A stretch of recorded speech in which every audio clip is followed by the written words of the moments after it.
आज के इस वीडियो में देखते हैं जो एक्सरसाइज 15.1 था, उस 15.1 का 5वां और 6वां वाला क्वेश्चन जो है उसे कंप्लीट करेंगे और इसे ख़त्म करते हैं। इस क्वेश्चन में क्या कहा है, पहले तो क्या हो रहा था, हमें केवल एक ग्राफ दिया हुआ था, जैसे कोई भी ग्राफ दे रखा है और उससे कुछ क्वेश्चंस पूछे जा रहे थे, उन क्वेश्चंस का केवल आंसर देना था। लेकिन इस 5वें क्वेश्चन में क्या है, पूछा कि एक रेखिक आलेख बनाइए। तो अब हमें क्या होगा, डेटा दिया है और इससे क्या बनाना है, एक ग्राफ बनाना है। ठीक है, तो ग्राफ बनाना सीखते हैं, कैसे बनाएंगे। यहाँ पर सबसे पहले जो डेटा दिया होता है ना, इनमें क्या क्या होता है वो समझना। ये डेटा जो होता है, इनमें जो संख्या होती है ना, संख्या वो होती है क्या, बारंबारता हमारी। और बारंबारता को हम कौन से अक्ष पर लेते हैं, ध्यान रखना, हमेशा y अक्ष पर लेते हैं। तो y अक्ष पर तो लेनी है हमेशा बारंबारता, जो संख्या दी गई होगी, और x अक्ष पर लेनी है जो बाकी डेटा बचा हुआ है। ठीक है, जैसे इसमें जो दिन है वो संख्या है, तो इसे लेंगे हम y अक्ष पर और इसे लेंगे x अक्ष पर। इसी प्रकार जो अगला क्वेश्चन है उसमें भी ये जो संख्या है दोनों की, ये लेंगे y अक्ष पर और इसे लेंगे x अक्ष पर। तो संख्या हमेशा लेनी है तुम्हें y अक्ष पर, बस ये ध्यान रखना। तो पहले तो इस पहले क्वेश्चन के लिए ये डेटा दिया है, इस डेटा से क्या बनाना है, ग्राफ बनाना है। तो जैसा कि मैंने कहा कि जो संख्या है उसे तो लेना है y अक्ष पर और इस वर्ष को लेना है x अक्ष पर। कैसे लिखेंगे वो देखो नीचे, ये पहले का ग्राफ है, बना कैसे है वो देखो। ये है हमारी x अक्ष और ये है y अक्ष। इस पर लेना है तुम्हें, एक एक ब्रैकेट बन रहा होगा, एक एक डिब्बा बन रहा होगा तुम्हारे पास, इस प्रकार डिब्बे बन रहे होंगे।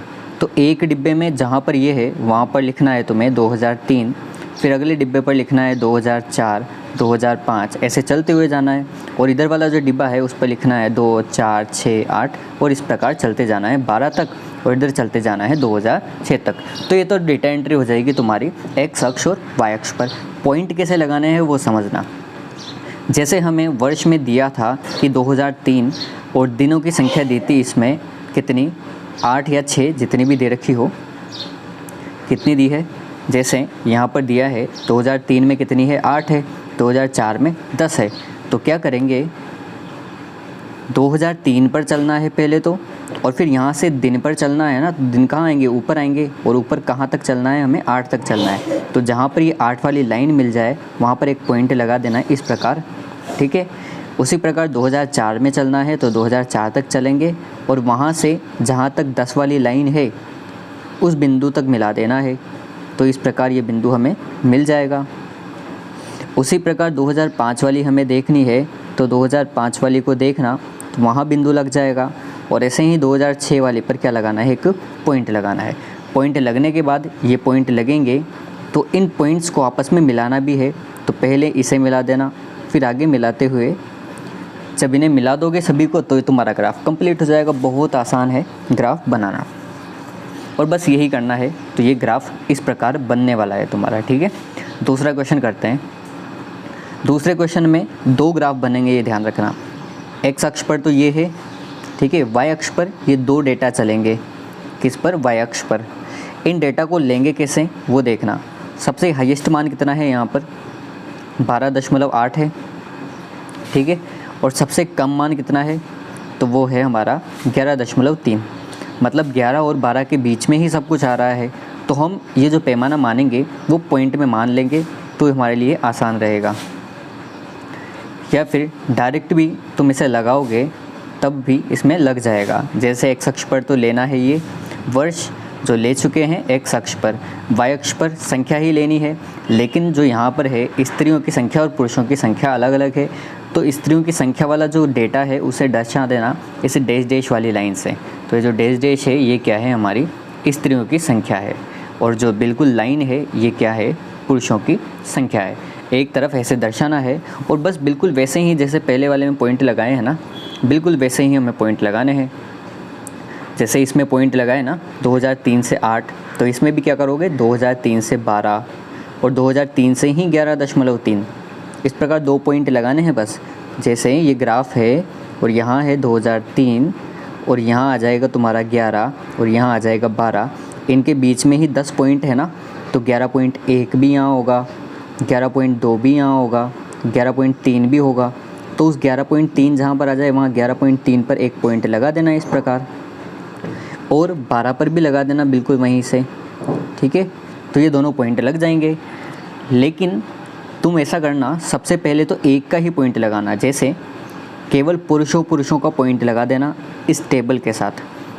क्या करोगे, 2003 लिया, इस 2003 में यहाँ से 12 से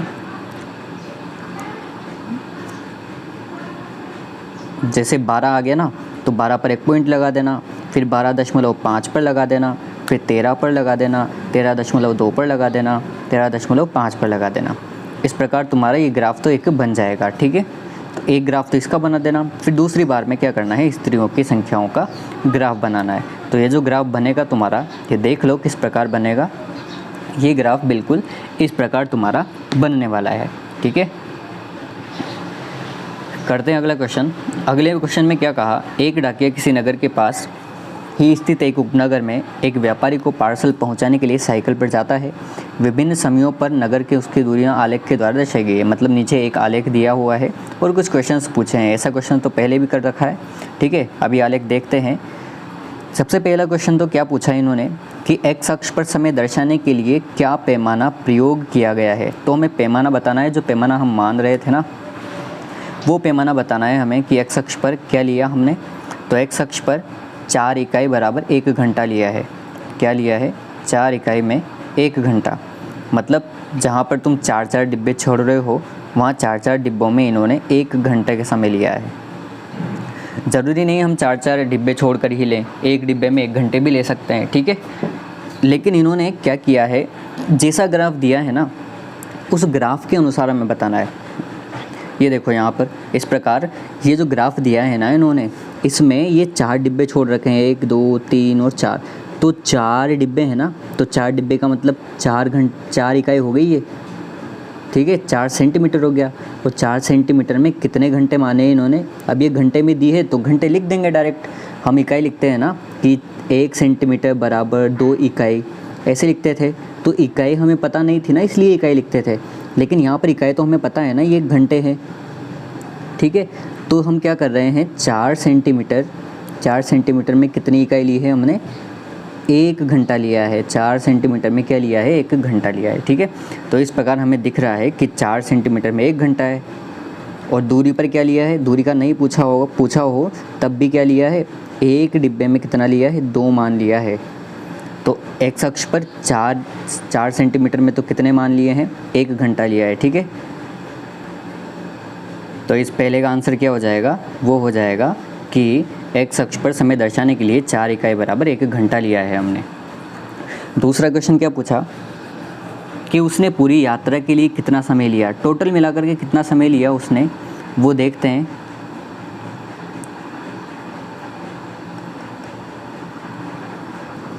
तो कितना समय लिया है वो देखते हैं। इसमें क्या किया, अब देखना 8 बजे जब चलना शुरू किया उसने, तो कितने बजे तक पहुंचा वो, यहाँ पर समय कितना है वो देखते हैं। यहाँ पर बज रहे हैं 11:30, मतलब 11:30 पर पहुंच गया। और स्टार्ट कितने बजे किया था, 8 बजे किया था। तो इनमें अंतर कितने घंटे का हुआ, तो वो हुआ है 3.5 घंटे का अंतर।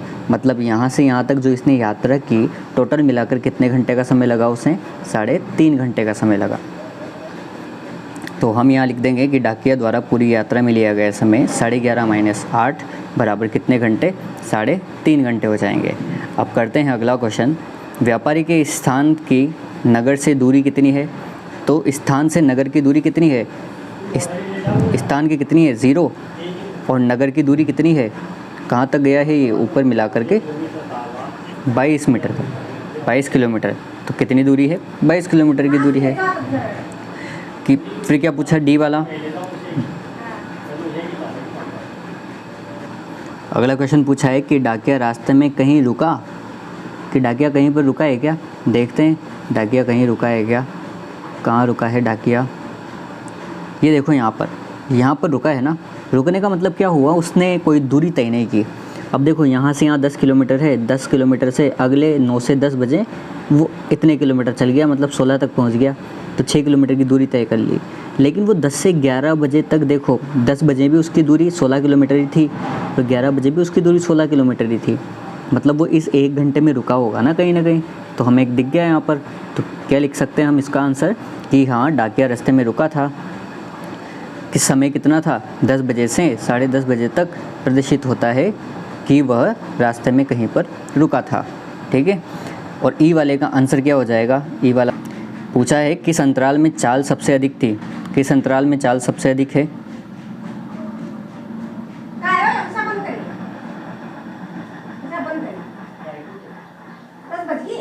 किस अंतराल में सबसे अधिक है? 8 से 9 बजे में चाल सबसे अधिक है। ये देखो यहाँ पर